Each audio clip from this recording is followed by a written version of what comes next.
शहर के आप अध्यक्ष हैं, तो शहर से जुड़ा हुआ एक मुद्दा आपके पास है कि जो कंपनी रोड बना रही है और जो कंपनियां ये सीवर लाइन के पाइप डाल रही है, पाइपलाइन डाल रही है, उसमें काफ़ी हिलावाली हो रहा है। कहीं पे 12 इंची का डालना है तो 8 इंची डाल दे रही है पाइप, कहीं पे जो है कुछ भी घटा करके छोड़ दे रही है, रोड बर्बाद कर दे रही है। इस पे आपका कोई रिएक्शन नहीं आया है, न विपक्ष का न पक्ष का? नहीं, ये आप गलतफहमी में है। मैंने 2 बार कमिश्नर को लिखित चिट्ठी में और जाके मिल के बोला हूँ कि पहले तो ड्रेनें बना दी गई, आरसीसी पीसीसी सड़कें बना दी गई और मास्टर प्लान के अनुसार वो काम नहीं हुआ। उसके बाद सड़कें तोड़ी जा रही हैं। जब सड़कें तोड़ दी जाती हैं, बीच गांव के बीच सड़क से 2 भाग में हो जाती हैं, तो आवागमन में काफ़ी दिक्कतें हो रही हैं और उससे काफ़ी एक्सीडेंट्स भी हो रहे हैं। तो एक तो मैंने कहा था कि यदि आप ऐसा करते हैं, पहला काम आप करें कि जहां का सड़क तोड़ी जाए वहां तुरंत तत्काल पाइप डाल के और 12 घंटे के अंदर पूरी रोड को ठीक कर दिया जाए। दूसरा, गुणवत्ता का ध्यान रखा जाए।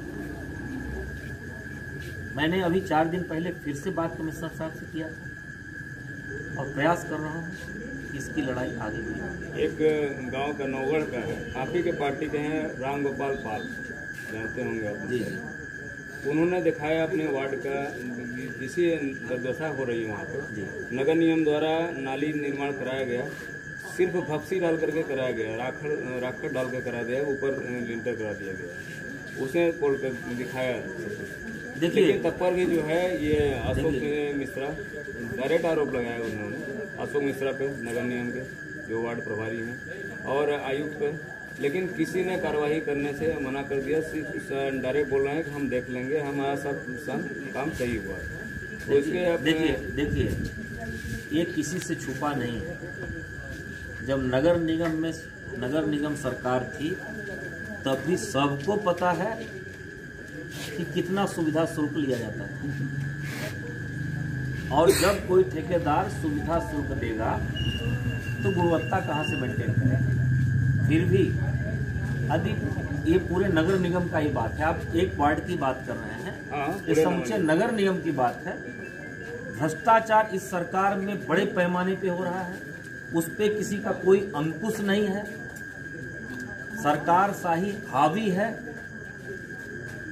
लड़ाई बहुत है, लड़ना सबको है, लेकिन जो कोविड-19 जैसी महामारी पूरे देश में फैली हुई है, उसकी चूंकि हम उसका सपोर्ट कर रहे हैं कि कहीं उसका जो केंद्र की गाइडलाइन, प्रदेश की गाइडलाइन उसके विरोध में न जाए, इसलिए हम लोग सड़कों पर अभी नहीं आ रहे हैं। यदि आप सबका सहयोग रहा तो आपको 3 महीने के भीतर दिखेगा कि सिंगरौली में भी विपक्ष है।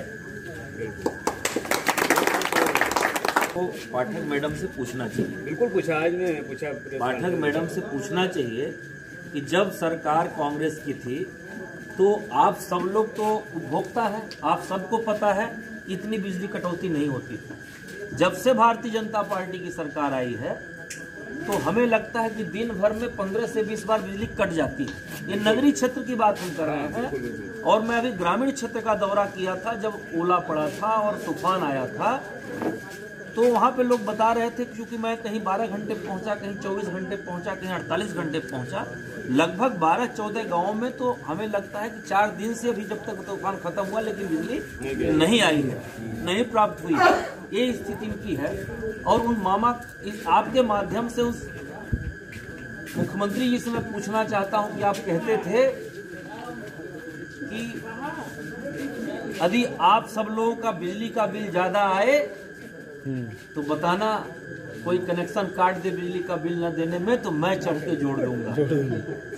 तो मैं पूछना चाहता हूं शिवराज सिंह जी से कि हमारी सरकार थी तो 100 रुपए में 100 यूनिट बिजली देती थी, लेकिन जब से आपकी सरकार आई है और इस लॉकडाउन में, जबकि 3 महीने से 70-75 दिन हो गए, 80 दिन हो गए, अभी तक घर से लोग बाहर नहीं निकल रहे हैं, और आप डंडे लेकर बिजली की बिल की वसूली कर रहे हैं। ये कहां का न्याय है? इसीलिए हम लोग कहते हैं कि बीजेपी के कथनी और करनी में अंतर है, इस सरकार के कथनी और करनी में अंतर है। ये पार्टी जुमले वाली पार्टी है, इसमें जुमला चलता है, काम नहीं होता है। जनता को जुमले के माध्यम से चुनाव में गुमराह करके लोगों से वोट ले लेना और फिर अपने चुपचाप आप ही देखिए 1 जनवरी माह में आ जाता है अपने देश रुकावट है निकला वाला तब राहुल गांधी जो हमारे राष्ट्रीय लीडर हैं उनको कहते हैं कि इस पे सरकार को गंभीर होना चाहिए, बड़ी बीमारी है। उनकी हंसी उड़ाई जाती है और मुझे कहने में कहीं हिचकिचाहट नहीं, कोविड-19 को देश में लाने में नमस्ते ट्रंप जो हुआ उसका बहुत बड़ा योगदान है। दूसरी बात, जब लॉकडाउन होना चाहिए तो मध्य प्रदेश में विधायक खरीदे जा रहे थे, उनको बेंगलोर ले जाया जा रहा था। और जब हमारा स्पीकर ने कहा कि अब संभव नहीं है सदन की बैठक, सरकार बचाना चाहती है, 23 तारीख लॉकडाउन हो जाता है। और देखिए कितनी बड़ी दुर्भाग्य की बात है इनके फैसले की कि 22 तारीख को जैसे कोई हिटलर निर्णय लेता हो, जो जहां है वहीं रहे। जब 300 देश थे